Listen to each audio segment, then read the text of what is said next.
예, 시청자 여러분 안녕하십니까? 고영신의 고언직설 고영신 박사님 나오셨습니다. 네, 안녕하세요. 고 박사님, 네. 지난주 그 주말에 네. 1월 새벽입니까? 영화배우 신성희 씨가 돌아가셨어요. 네, 그렇습니다. 근데 저는 이제 그분이 한참 이 영화에 나와가지고 할 때쯤 태어났던 사람이고, 우리 고 박사님은 그분의 이제 이 연배들을 쭉 다 꿰뚫을 만큼의 그런 어떤 부분이 계시잖아요. 그렇죠. 예, 예. 뭐 꿰뚫을 정도는 아니고 네. 저도 시골이어가지고 예. 시골에서 오래 살았기 때문에 예. 사실은 뭐 우리가 고등학교 뭐 이런 정도 때 이제 그 당시 신성일 뭐 그때 김진규 예, 예. 뭐 이런 분들이 한참 활동하던 그런 시절이었고 저희보다는 연배가 좀 예. 있으신 분들이니까 사실 저희들은 시골에 살아갖고 영화라는 것을 별로 못 봤습니다. 대학교 다니면서 서울에 올라와서 겨우 영화라는 것을 보기 시작한 때였는데 어쨌든 뭐 신성일 씨는 정말 우리 영화사에서는 뭐 한 획을 그으신 분이죠. 또 정치도 잠깐 했습니다만은 사실은 외도이고 정치에서의 그런 그 활동은 좀 그렇게 싹 바람직하게는 흘러가지는 않았던 것 같습니다. 그러나 그것은 하나의 뭐 에피소드에 불과하고 전 인생 과정에서 한국 영화의 대들보, 뭐 중추 그런 역할을 하셨는데 이렇게 뭐 연세가 어떻게 보면 지금 나이로 볼 때는 좀 아쉽죠. 요즘에는 웬만하시면은 늘 90까지 이렇게 사시니까 아쉽기는 합니다. 예. 근데 지금 생각을 해보면 제 어릴 때 나훈아 남진 중에 누가 좋나 하면 저는 나훈아를 싫어했어요. 왜 뭐 좀 산도적 같이 생겼고 남진이 좀 이렇게 잘생기고 멋있더라고요. 그래서 나훈아를 좋아하고 남진을 좋아하고 나훈아를 이렇게 별로 개인적인 선호로 안 좋아했는데 그때 이제 보면 제 취향에 지역 감정이라는 게 없었지요. 그렇죠. 예, 나훈아는 제 고향 동네 사람이었고, 그것도 나중에 알았습니다, 부산에. 그리고 또 남진은 목포 사람이었는데, 제가 어릴 때 생각할 때는, 저 사람 참 경상도에 잘생긴 사람처럼 생겼다 생각을 했고, 나훈아는 전 진짜 전라도 사람처럼 생겼다, 그렇게 생각을 했는데, 나중에 알고 보니까 반대더라고요. 근데 신성희 씨 같은 경우에는 그 대구, 오리지널 TK인데, 제가 이제 기억으로는 그때 신성희를 무슨 호남에서 싫어하고 경상도에서만 좋아했다 이런 게 별로 없었거든요. 전혀 없었죠. 예. 뭐 저희 때는 그런 감정 자체가 없었고 사실은 이제 김대중 전 대통령이 박정희 대통령과 이렇게 70년대입니까? 그때 72년인가요? 72년이니까 그 선거를 계기로 해서 그런 지역 감정들이 상당히 불붙었고 특히 그 과정에서 영남 쪽에서 그런 부분을 더 많이 그 지역적인 문제들을 거르는 거 아니었는가 그런 생각입니다. 그러니까 그 목포에도 제가 지금 이름이 생각이 잘 안 납니다만은 경상도 분이 목포에서 국회의원을 하고 그랬어요. 그런 분이 저도 기억이 납니다. 있었어요. 그럴 정도로 지역 감정이라는 게 전혀 없습니다. 사실 윤보선 대통령과 박정희 대통령이 붙었을 때 뭐 호남에서 박정희 전 대통령 표가 많이 나와갖고 윤모선 대통령이 떨어진 거예요. 그 정도로 지역 감정이 없었고 특히 뭐 이런 영화인 특히 뭐 연예인들에 대해서는 그런 지역 감정이 거의 없었었죠. 저는 뭐 영화를 거의 못 봤죠. 우리는 뭐 중학교 때 하면 이제 그 읍내에 있는 극장에 가서 영화를 이제 단체로 본 게 기억이 나는데 저는 오히려 신성희 씨보다는 그 당시 김성호 씨인가? 김성호 그분의 마부 뭐 이런 영화도 생각이 나고 베를린 영화제에 가서 그 상 받았던 영화입니까? 제일 저는 감동을 받은 게 신영균 씨의 빨간 마우라.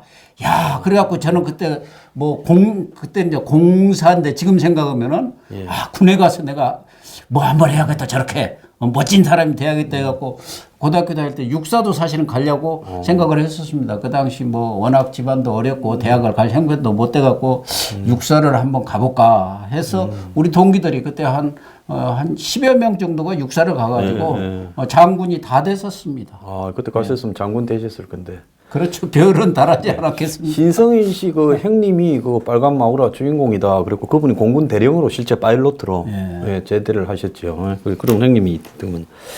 자, 오늘 그 이야기는 그 전에 저 경향신문에 계셨지 않습니까? 저는 오래 있었습니다. 예, 오래 근무하셨고 뭐 저는 거의 제가 들어갈 때는 전두환 정권이 언론 통폐합을 하기 전이었기 때문에 문화방송과 경향신문이 한 회사에 있었습니다. 그러나 이제 전두환 정권이 언론기법을 만들어가지고 언론 통폐합도 시켜버리고 그리고 방송과 신문을 지금은 다 겸영을이라고 그러죠. 겸영을 하고 있었던 것을 못하게 했죠. 그래서 그 당시 중앙일보와 TBC였는데 TBC도 없어지고 또 MBC와 경향신문은 MBC는 분리됐고 TBC랑은 그 당시 이제 KBS로 이렇게 흡수됐고 그런 상황이었죠. 그 후에 이제 경향신문에서 쭉 한 35년, 4년 이렇게 근무를 했습니다. 예, 한때 하나그룹이 또 관여하기도 했죠. 경영에 그랬죠. 그런데 제가 그 여쭙는 이유는 그 지금 경향신문이 있는 정동이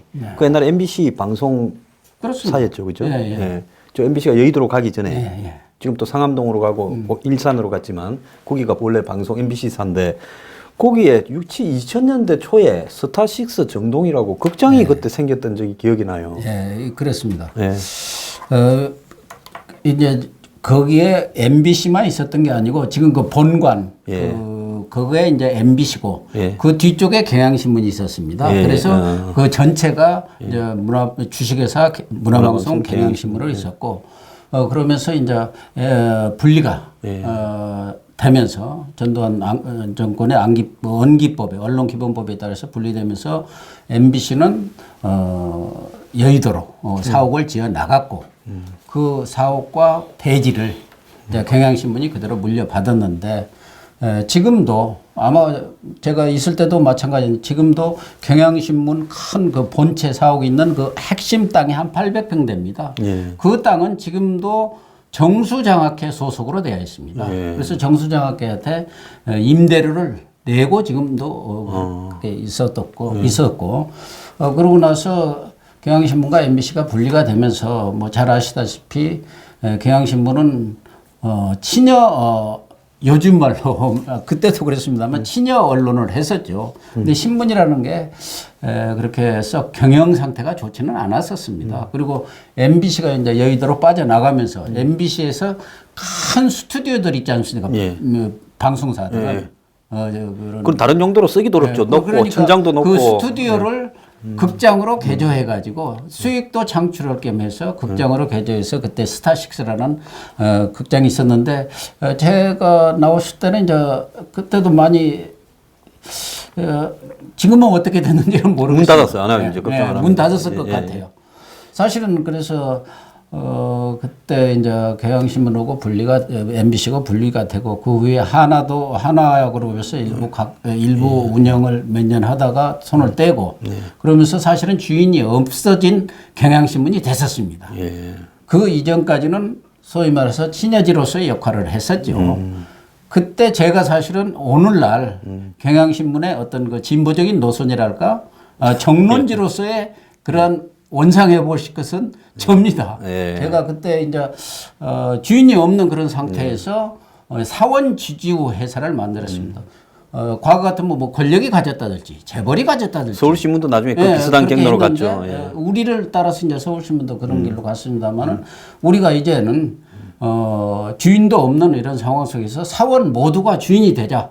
그래갖고 사원 주주회사를 만들었고 그 주주회장이 제가 되면서 사원들을 전부 끌고 그때 1박 2일 진짜 세미나를 들어가서 우리 경향신문의 앞으로 노선을 어떻게 할 거냐. 지금처럼 친여지로서 그렇게 역할을 해가지고는 언론으로서 역할을 하는 게 아니다.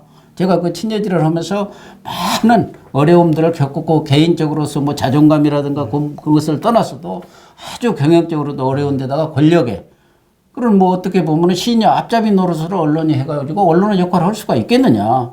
그래서 경향신문. 경향신문이 원래는 가톨릭 계통에서 맞죠. 예. 창간을 했었습니다.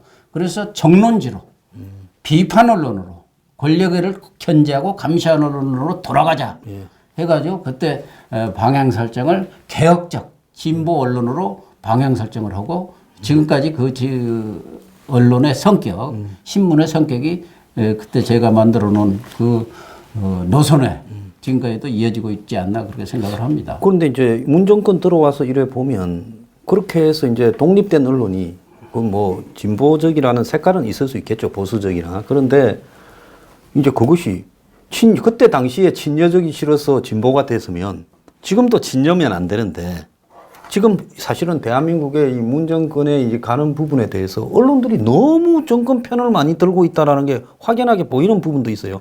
그래서 이 친여도 또 문제는 아니냐. 그렇습니다. 예. 그때는 무슨 친여다, 뭐 친야 이게 아니고 원래 신문 본연의 정론으로 그래. 직언직설하는 그런 정론으로 돌아가자. 또 비판 언론으로 정도 언론, 비판 언론으로 돌아가자는 게 그때 우리가 그 전 사원들이 세미나에서 확인한 거죠. 어떤 편을 들어가지고는 어느 편이든 그게 진보든 보수든 뭐 중도든 어느 편을 들어서는 편을 드는 것은 언론의 역할이 아니다. 언론이라는 기본적으로 진실을 추구하는 것이고 권력에 대한 견제와 감시를 국민을 대신해서 하라는 것이 언론이기 때문에 그런 언론으로 돌아가야 한다. 언론의 본연의 자세로 돌아가자 하는 것이 그때 제가 그 사원 주주 회장을 하면서 세웠던 경향신문의 새로운 방향이었죠. 그러나 그 후에 이제 뭐 그런 방향을 쭉 유지해 왔었고 뭐 문재인 정부 들어서는 아무래도 뭐 진보 개혁적인 성향을 이렇게 띠다 보니까 경우에 따라서는 뭐 좀 신정부적인 그런 논조와 성향을 보이는 것이 아닌가 하는 그런 비판도 있을 수 있지만 제가 보기에는 뭐 경향신문의 기자라든가 편집 책임자들은 우리가 새롭게 그때 세웠던 그런 정도 언론, 비판 언론 그런 쪽에 입장을 고수는 하고 있는 것으로 저는 보고 있습니다. 예, 그래서 제가 이제 경향신문을 특정해서 말씀드리는 게 아니라 자, 이 진보를 하든 보수를 하든 보수를 해도 보수 정권이 잘 못하면 강하게 비판을 하고 해야죠. 진보를 해도 진보 정권이 잘 못하면 마찬가지로 이 강하게 비판을 해야 됩니다. 근데 얼마 전에 보면 이 진보 단체들이 문 정권이 이 반개혁적으로 간다고 뭐 발표를 좀 했더라고요. 근데 이제 제가 그걸 보면서 조금 그게 청와대 대변인이 지금 한겨레에 간부를 하다가 바로 대변인으로 갔는데 저분이 얼마 전에 그 뭡니까 이 미북 회담을 예측하면서 미북 회담이 이번에는 비핵화를 이야기하기보다는 북한하고 신뢰관계를 이야기할 거다 하면서 장담을 했는데 이틀 만에 취소돼 버렸어요. 네, 그렇습니다. 예, 그래서 요즘 가짜 뉴스 해가지고 많이 두들겨 잡는데 청와대가 그저 어떻게 보면 청와대가 그래 말하면 언론들이 다 받아 썼잖아요. 대스특필에서. 그래서 취소됐다고 발표를 나가서 기자들이 전화를 하니까 전화를 끊어놓고 안 받더라는 한동안에. 그 청와대가 가짜뉴스 발표하냐 이런 부분인데 언론의 그 대선배님으로서 산정인으로서 언론사 간부로 있다가 곧바로 보수 정권이든 이 무슨 진보 정권이든 그 기자가 저기 대변인 하러 들어가고 정권에 바로 그냥 들어가는 부분에 대해서는 좀 어떻게 생각하십니까? 뭐 언론에 있었던 사람이든 아니었던 간에 언론 현직에서 있다가 바로 그 자리에서 옷 벗고 권력으로 이렇게 변신을 하는 것에 대해서는 대부분 다 비판적으로 생각을 하실 겁니다. 지금 한국당의 민경욱 의원이죠. 그것도 KBS 기자하다가 앵커인가 뭐 바로 하다가 그냥 그 다음 날 사표 내고 청와대로 들어가고 그 당시에도 많은 비판이 있었죠. 물론 뭐 언론이라고 해서 평생 언론인이라는 말 하라는 법은 없는 것이고 뭐 직업의 선택의 자유가 있으니까 뭐 언론인을 하다가 뭐 정치인이 될 수도 있고 공직자가 될 수가 있고 뭐 기업인도 될 수 있고 여러 길은 있는 것이죠. 뭐 언론인으로 출발해서 평생 언론인으로서 이렇게 마치는 것도 하나의 바람직한 방향이지만 그렇지 않을 수도 있는데 문제는 언론은 권력을 기본적으로 아까도 말씀드렸지만은 비판하고 견제하라고 있는 것입니다. 그런 권력이라는 건 늘 속성 자체가 권력을 과하게 행사하려는 그런 경향들이 있고 그러나 그것을 국민들이 일일이 다 감시할 수가 없어요. 일일이 가서 국회라든가 그런 데서 역할을 제대로 해주면은 더 바람직하지만 그렇지 못한 경우도 있고 정부 내에도 뭐 감사원이라든가 그런 견제기구들이 있지만 그건 정부 내의 기구이기 때문에 아무래도 원정주의로 빠질 가능성이 있는데 제3자적 입장에서 언론이 그런 권력에 대해서 국민을 대신해서 좀 비판을 할 것은 비판하고 잘못된 것은 지적을 하고 또 옳은 것은 칭찬을 하고 부추겨 주면서 이렇게 가라는 것이 국민이 언론한테 기대하는 것이고 그래서 언론을 제3의 권력이라든가 또 뭐 무관의 제왕이라든가 이런 얘기를 하는 것 아니겠습니까? 그렇기 때문에 언론인으로서 역할을 하다가 그만두고 다른 직업을 선택할 때 특히 권력적으로 갈 때는 일정한 정도의 텀을 두면서 일종의 뭐 세탁 과정이랄까 뭐 이런 것을 거쳐서 가는 것이 누가 보더라도 바람직하지. 그제까지도 권력 견제와 감시 기능 하던 사람들이 자기가 권력자가 돼가지고 그것을 대변하면서 이렇게 한다는 것은 좀 적절한 그런 태도는 아니라고 봐야겠죠. 예, 제가 그 한 정치 원로한테 들었는데 한 20년 전에 25년, 5년쯤 전이겠네. 현직 언론사 9시 뉴스 TV 앵커가 찾아와서 제 정치 좀 하고 싶습니다. 그 원로 집에. 그래서 지금 하고 있는데 되겠나 하니까 괜찮습니다. 그래가지고 기어코 공천을 받아서 출마해서 당선이 되어서 지금까지도 정치를 하고 계신 분이 있어요. 그래서 그 원로가 그 이야기를 가끔씩 하더라고요. 정치를 하는 거는 조금 다릅니다. 이렇게 권력으로 바로 들어가는 거예요. 정치라는 것은 물론 뭐 비례대표도 있습니다만은 저 비례대표도 국민의 선택을 받아서 국민의 선택을 받아서 정치를 하는 것 아니겠습니까? 그러니까 완충 장치가 있고 텀이 있고 그러는 과정이 있어요. 뭐 이낙연 국무총리도 통화일보에서 국제부장 하다가 그 사표 내고 나와서 지금 지역구 영광 한평 그쪽에 출마해서 당선되신 분이에요. 그래서 그 후로 사선까지 하고 도지사하고 지금 총리까지 하고 계십니다만은 그렇기 때문에 정치를 하는 것은 바로 정치를 할 수는 없는 거 아닙니까? 바로 그 배지를 달 수가 없다 이거예요. 또 떨어질 수도 있는 것이고 그리고 어느 정도 그 완충 장치가 있지 않습니까? 말하자면 선거일 얼마 전에 언론인 같은 경우는 뭐 얼마 전에 공직자는 얼마 전에 미리 출마를 할 경우에는 사직을 하는 그런 기간들이 있는데 특히 청와대 같은 것은 권력의 핵심부 아닙니까? 그런 핵심부로 엊그제까지 그걸 감시하던 사람이 옷 싹 바꿔 입고 내가 가서 감독자가 되겠다 이렇게 하는 것은 옳은 태도는 아니죠. 뭐 개인에 따라서 다 가치관이 다르기 때문에 그것이 무슨 불법도 아니고 뭐 그러기 때문에 일괄적으로 이렇게 재단할 수는 없지만 누가 보더라도 정상적인 그런 태도라고는 볼 수가 없죠. 요즘 그 일요일 날 밤에 언론을 비판하는 KBS의 프로에 변호사 한 명이 나와가지고 이제 저 같은 사람을 가짜 뉴스인가 아닌가를 한참 논의를 했어요. 그런데 그거 하다가 그분은 언론인이 아니니까 불법이나 이런 게 아니고 그거 하다가 그 다음날 보니까 청와대 공직기관 비서관으로 가버리더라고요.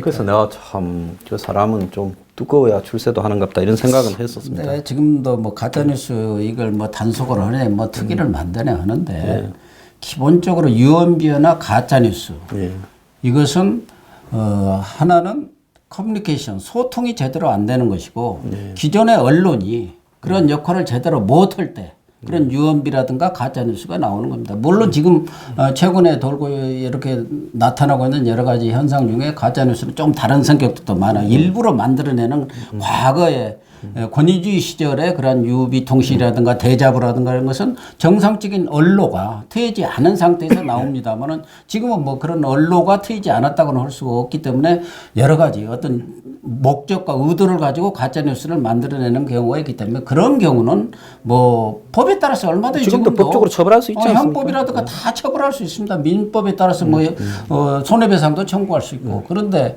이런 것을 소위 말해서 뭐 우리 황장수 TV도 마찬가지입니다만은 좀 비판적인 언론. 그게 원래는 언론은 원래 비판적인 겁니다. 그거 하라고 언론이 있는 건데 그런 것이 좀 거슬린다고 해서 그것을 가지고 하나의 어떤 통제 수단으로 이런 가짜뉴스 문제를 제기하는 것은 언론에 대한 아주 뭐 탄압은 아니라고 하더라도 언론의 활동을 언론 자유를 크게 위축시킬 수 있는 요인이죠. 민주주의라는 것은 대의정치와 언론이라는 이 두 바퀴로 돌아가는 거예요. 언론이 역할을 제대로 못하면 민주주의는 파괴되는 거고 멈추는 거예요. 그렇기 때문에 어느 나라이든 언론의 자유를 특히 선진국일수록 가장 보장하고 그에 대해서는 어떠한 제약도 가하지 못하도록 하고 있지 않습니까? 미국의 수정헌법에서는 언론 자유를 억압하는 어떤 법도 무효다. 이렇게 딱 수정헌법, 헌법에 만들어 놓고 있는 것이고 우리가 잘 알고 있는 존 밀턴이라는 분이죠. 우리 그분이 쓴 아레오파지티카라는 게 있습니다. 그것이 이제 언론 자유를 주장한 첫 효시죠. 그때 존 밀턴 시절에 영국 왕정에서 그 신라원이라는 출판 자유를 제한하려고 하니까 이 아레오파지티카라는 것을 써가지고 언론 자유를 옹호를 했는데 그것이 어떤 주장이든 이런 공론의 시장에 내놓으면은 사람들은 이성적이고 합리적으로 판단하기 때문에 거짓 얘기라든가 사실과 다른 얘기 또 허위의 주장 이런 것들은 자연스럽게 걸러질 수밖에 없는 거니까 공론의 시장에 특정한 주장이라든가 논설만 가지고 이렇게 공론장을 이끌어가려 해서는 안 된다. 그러니까 언론 자유를 제한하는 어떠한 법이라든가 칙령이라든가 이런 걸 만들어서는 안 된다고 주장한 게 그 유명한 존 밀턴의 아레오파지티카입니다. 아, 그렇습니다.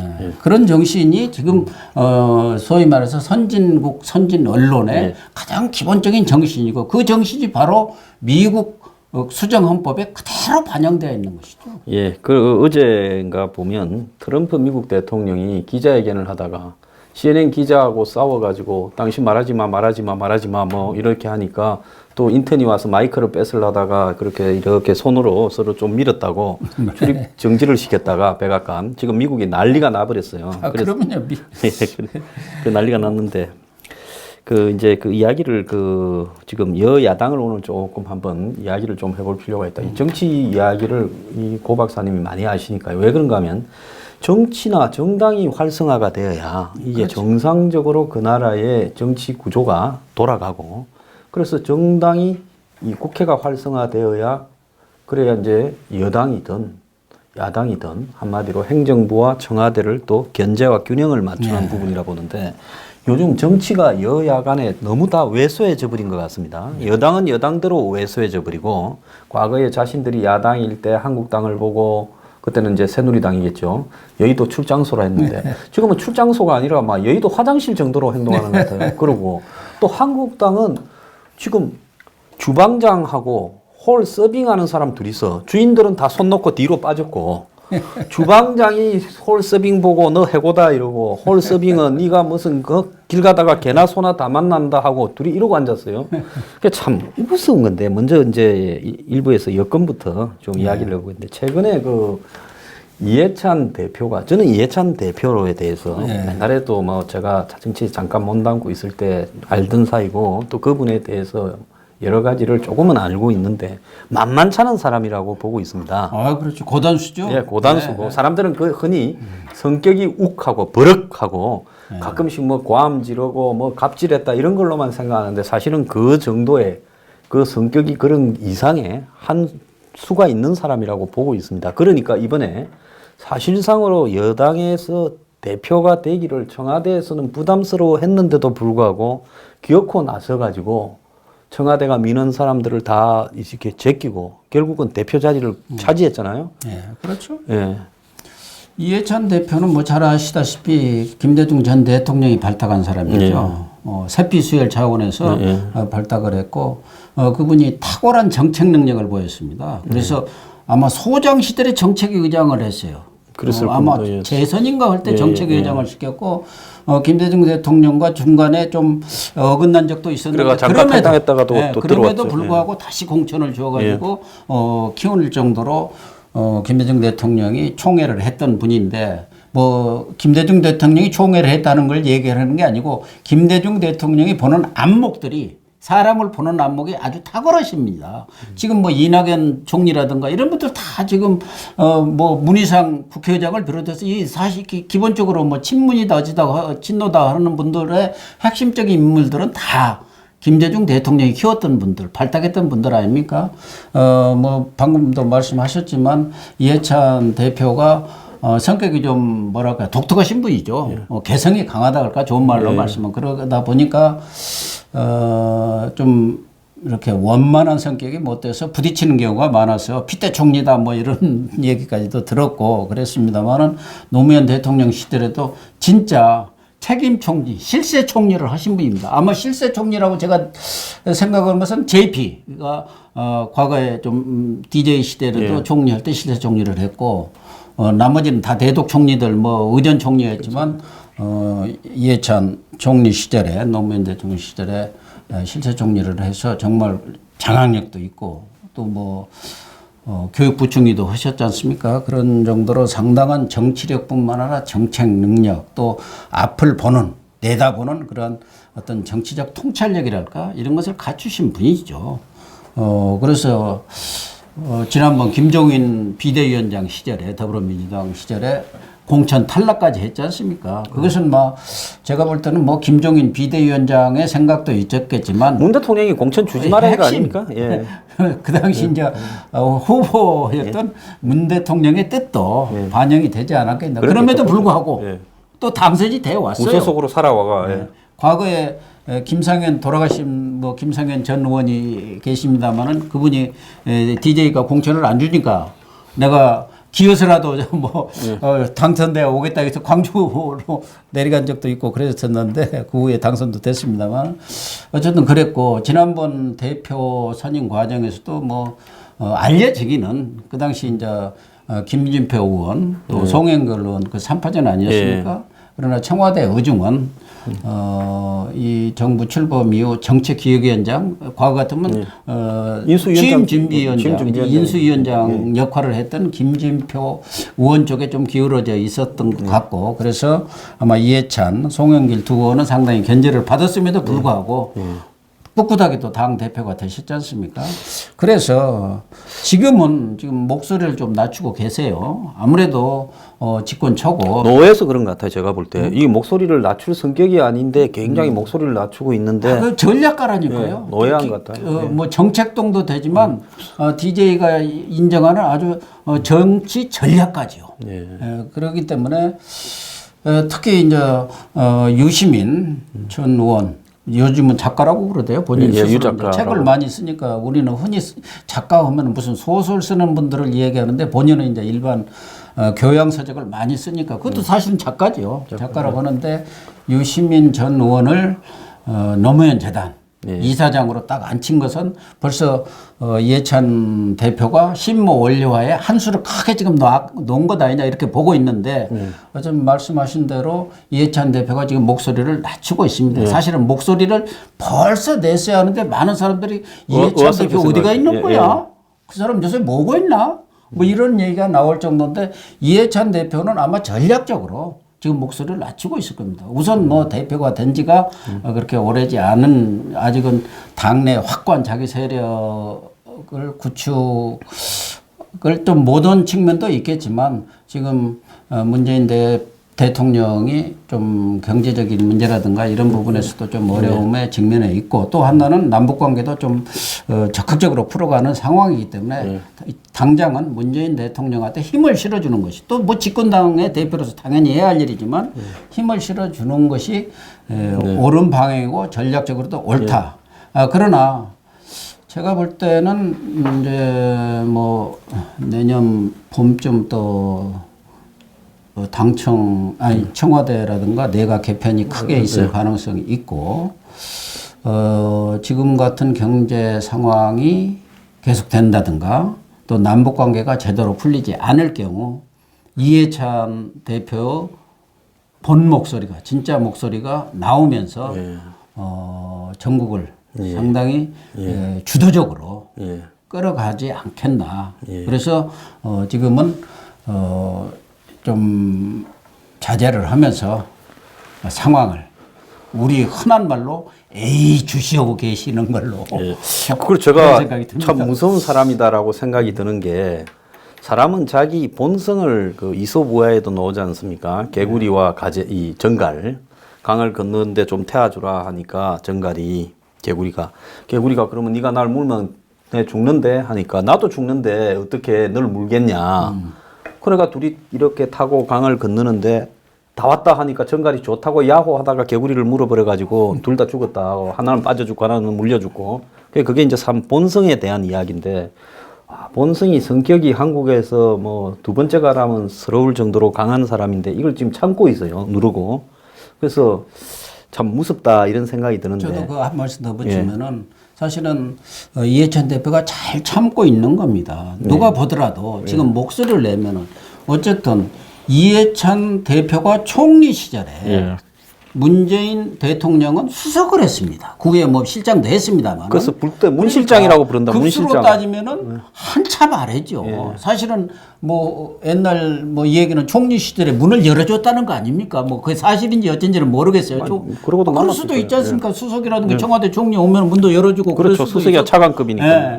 그런데 지난번에 뭐 그 대표 경선 때인가요? 뭐 문실장 어떻게 했다가 또 여론으로부터 문매를 맞았고, 그렇기 때문에 지금은 목소리를 이해찬 대표가 내면은 이거 하극상 아니냐는 소리가 나올 수도 있고, 옛날 총리로 지금도 총리와 수석으로 생각하는 거 아니냐 이런 얘기들이 나올 수 있기 때문에 본인으로서는 아마 극도의 몸조심, 언행을 신중히 하는 거 아닌가 보고, 그게 저는 바람직하다고 봅니다. 그러나 이해찬 대표가 앞으로 2년이라는 대표 임기가 2년 아닙니까? 2년이죠. 또 공천권 행사가 있습니다.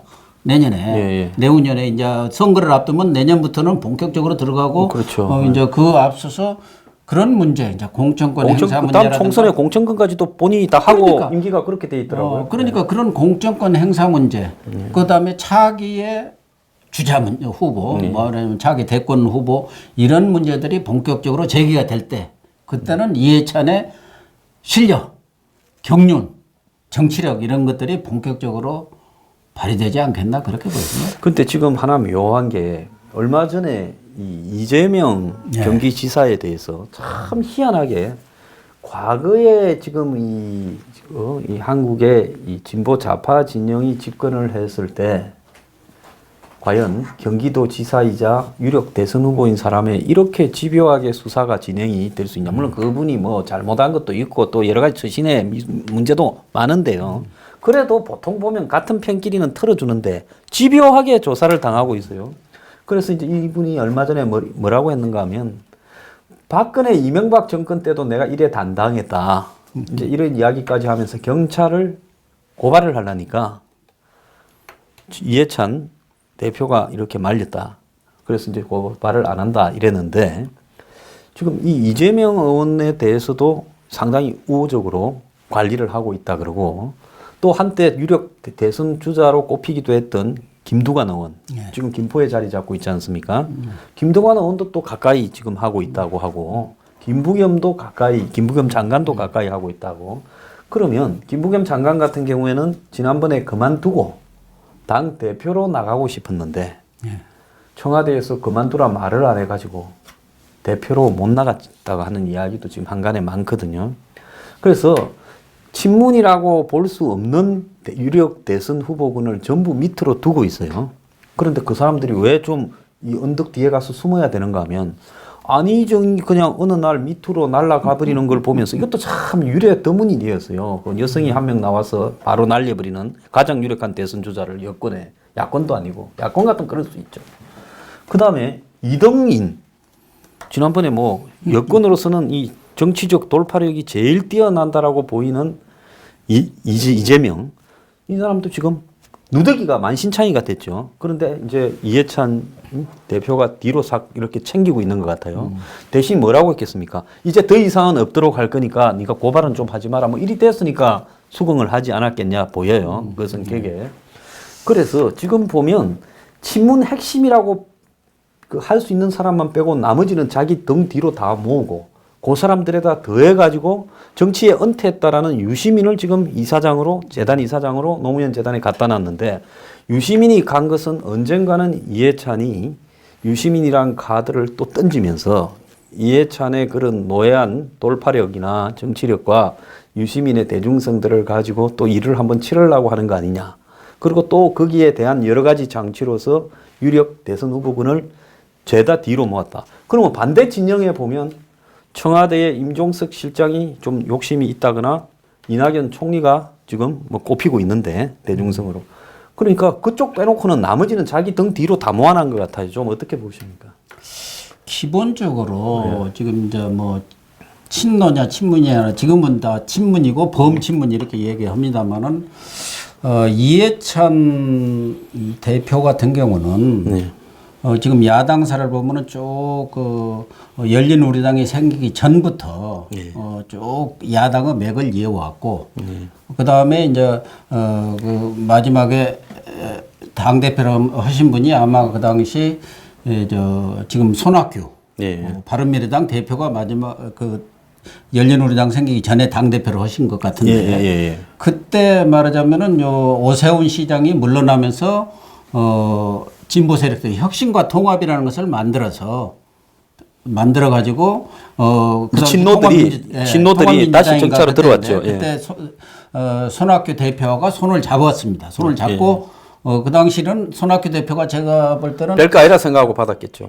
왜 그러냐면은 그때 혁신과 통합 소위 말해서 친노 세력들이 혁신과 통합에 다 지금 몰려들었죠. 모였습니다. 그 문성근이까지 문성근 뭐 다 했죠. 전부 모여가지고 싹 다 모였죠. 손학규 대표한테 내가 그 후에 들은 얘기는 당신은 이 동교동계 때문에 절대 대권 후보가 될 수가 없다. 우리 이 친노 세력을 업어야 말하자면은 향후 동교동을 누르고 당신을 대표로 대통령 후보로 밀어주겠다 하니까 거기에 손학규 대표도 상당히 이해관계가 맞아서 손을 잡았는데 난 왜 그걸 입당을 허용시켜주고 통합을 했는가. 왜냐면 자기는 기성정당의 국회의원들 한 100명 이상을 데리고 있는데 업어치기를 해버린 거예요. 그때 박지원하고 손 딱 잡아가지고 그게 2012년 1, 2월 달입니다. 손 잡아가지고 업어치기를 해서 손학규를 날려버리고 그러고 나서 이제 어쨌든 그 후에 이제 열린우리당도 되고 그랬는데 지금 그 뿌리, 야당의 기본 뿌리는, 이해찬 대표가 쭉 이어온 것이죠.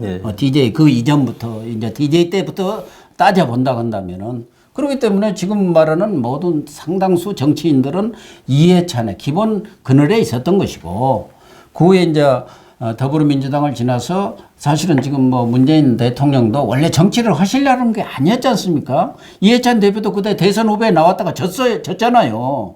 그때 2007년에. 지고 나서 그다 2012년 되면서 친문 친노 세력 중에 말하자면 가장 그래도 할만하고 깨끗한 분이 이제 비서실장을 지낸 비서실장을 했던 문재인 대통령을 말하자면 대선 후보로 밀었던 거 아니겠습니까? 그렇게 본다 한다면은 야권의 역사를 본다면은 진골 세력은 이해찬입니다. 아니 성골 세력은 성골이라고. 성골. 그 후에 이제 야권에 합류한 소위 말해서 부산 친노들이 많이 야권에 합류가 됐지 않습니까? 부산 친노. 그 사람들은 진골이라고 볼 수가 있죠. 그렇죠. 그렇기 때문에 지금 상황에서는 물론 대통령이 문재인 대통령 말하자면은 친문 세력이 잡고 있기 때문에 그쪽에서 힘을 쓰고는 있습니다만은 그 바탕은 역시 과거에서부터 쭉 야권을 이끌어왔던 이해찬의 그 세력을 무시를 할 수가 없는 것이고 그 그늘 속에 지금 많은 분들이 방금 이야기한 대로 김덕환, 김부겸, 추미애 뭐 이런 분들이 그 그늘 속에 다 들어가 있는 것이죠 우선은. 그래서 지금 뭐 앞으로 그러면은 민주당의 그런 대권 후보라든가 그런 것들이 어떻게 될 거냐 이것을 지금 예측하기는 너무 빠르기는 합니다. 이제 뭐 문재인 대통령이 출범한 지 1년 6개월뿐이 안 됐고 옛날에 그레고리 핸더슨이라는 아주 유명한 정치학자가 있는데 우리나라 정치를 소용돌이 정치다 이렇게 규정을 해서 상당히 호응을 받았었는데 우리 정치의 앞날은 귀신도 모른다는 거 아니겠습니까? 너무 불가침성이 많고 너무 역동적이에요. 그래서 우스갯소리가 있습니다. 제일 안 맞는 것 세 가지가 뭐냐면은 주택 복권이에요. 복권이 잘 안 맞는다는 거예요. 대부분 안 맞죠. 그다음에 점쟁이가 말하는 사주팔자라는 거예요. 또 하나는 기상청의 일기예보인데 그것보다 더 안 맞는 것이 정치 예측이라는 겁니다.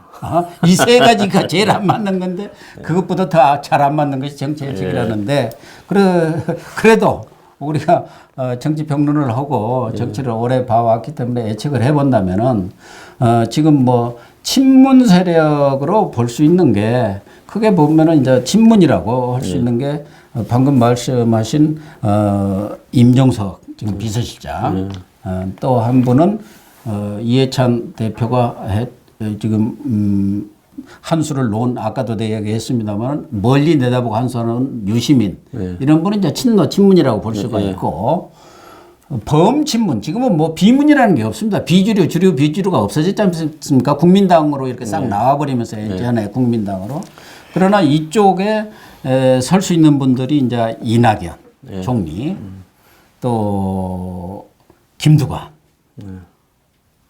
김두관은 좀 모르겠습니다. 김부겸 행안부 장관 또 한 분이 한다면은 송영길 의원입니다. 그래서 지금은 아직은 정중동의 움직임을 보이고 있는데 사실은 벌써부터 이런저런 소문들이 많이 나고 있습니다. 뭐 조직화를 하고 있느니 얼마 전에 이낙연 총리도 본인의 이름을 팔아서 무슨 어디 지구당 어디 지역책을 만들느니 무슨 모금을 하느니 한다 해갖고 잡음이 많으니까 오직해야 그거 절대 못 오도록 하라고 지시까지 내렸지 않습니까? 그럴 정도로 지금 서서히 물밑 움직임이 나타나고 있고 또 최근에 여론조사 기관에서도 범여권에 무슨 차기 대권주자 서열도 이렇게 여론조사가 나오고 또 범야권은 범야권대로 나오기 때문에 나름대로 다 그 대권 주자군에 속하는 분들이 크게 한 수씩을 놓고 있는 것 같은데 제가 볼 때는 가장 큰 것은 그래도 그동안에 뭐 추미애 당대표 뭐 이렇게 쭉 보면은 친문 세력이 누구를 밀어주냐. 그 중에서도 뭐라 합니까? 그 돈 내는 그 유권자 권리당원이 사실은 문재인 그 당 대표 시절에 엄청나게 많이 들어왔었습니다. 그 권리당원들이 결정하는 지금 향배를 결정하는 경우가 많고 그렇기 때문에 지금 뭐 소위 비주류라 할까 그런 분들도 한 세 분 정도 제가 볼 때는 아까 얘기한 대로 이낙연, 김부겸, 송영길 그분들도 다 친문이라고는 합니다만 범친문으로 본다 한다면은 또 친문이지만 성격이 다른 유시민과 임종석 이런 분들이 이제 친문 순수한 친문 쪽과 친노 쪽의 양세를 형성하고 있고 뭐 이재명 경기지사도 지금 어려움을 많이 당하고는 있습니다만 본인은 그래서 계속 지금 피해자 코스프레를 하고 있지 않습니까? 누가 뒤에서 이렇게 조종하는지 모르겠다는 식으로 해서 뭔가 자기를 이렇게 압박하고 하기 위해서 뭔가 뒤에서 조정하는 배후 세력이 있는 것처럼 계속 얘기를 하고 있지 않습니까? 무슨 야당이 배후 세력이 될 수는 없는 것 아닙니까? 권력 내의 배후 세력인 거죠. 그렇기 때문에 지금 상황에서는 뭐 예단을 하기는 어렵습니다만은 제가 볼 때는 이해찬 대표는 뭐 유시민 전 의원이 사실은 보좌관 출신 아닙니까? 거기에 뭐 유시민 의원이 발군의 실력을 전 의원이 발군의 실력을 발휘해 온 것은 사실이고 지금은 또 이런 방송을 통해서 국민들로부터 과거에 그런 이미지를 탈색을 하면서 상당히 좋은 반응을 얻고 있는 것 아니겠습니까? 그래서 지난번 자기는 절대 선출직에는 안 나간다고 했지만 그러나 흐름이 바뀌고 시대가 바뀌고 또 뭐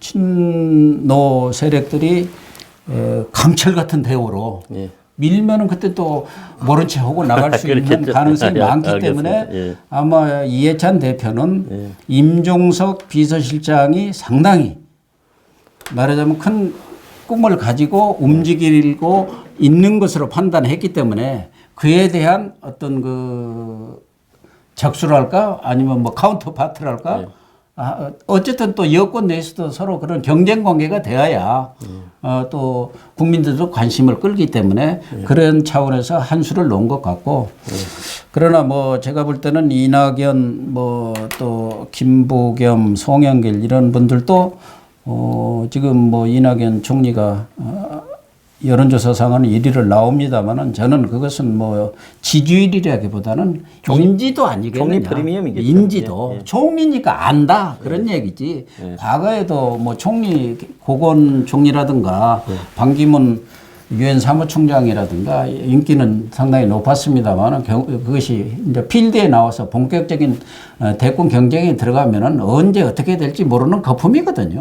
그건 좀 지켜봐야 하는데 지금까지 친문 친노 세력의 정치적인 어떤 행태랄까 성향으로 볼 때 과연 자기 사람이 아닌 쪽에서 쪽에 대권 후보 자리를 물려주겠느냐. 나는 그럴 가능성은 거의 없다고 봅니다. 그래서 뭐 앞서 먼 얘기입니다만은 결국은 유시민 또는 임종석 간의 치열한 싸움이 붙을 수가 있고 이재명 씨가 경기지사가 상당한 또 뭐랄까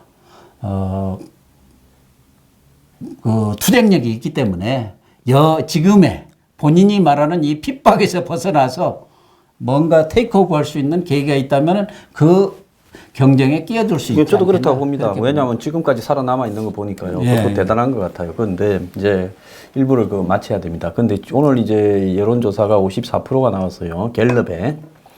근데 이제 4주째 내려갔는데 수도권에서 많이 빠졌다. 그러고 경제를 비관하는 사람이 늘어나고 있다. 이런 보도도 나오고 있는데 제가 개인적으로 생각할 때는 아마 이해찬 대표가 문재인 현 대통령이 30%까지 지지가 떨어질 때까지 정중동하다가 본인이 직접 나서든 킹을 하든 킹메이커를 하든 그걸 갖다가 본인의 손에서 결정하겠다라는 생각을 하고 있고 그렇게 되면 현재 유력 인사라는 사람이 별 의미가 있겠나 이런 생각도 여태 정치를 보면 듭니다. 그 남은 이야기는 이제 2부에서 1부 너무 길어져 가지고요. 하도록 하겠습니다. 마치겠습니다. 네. 예.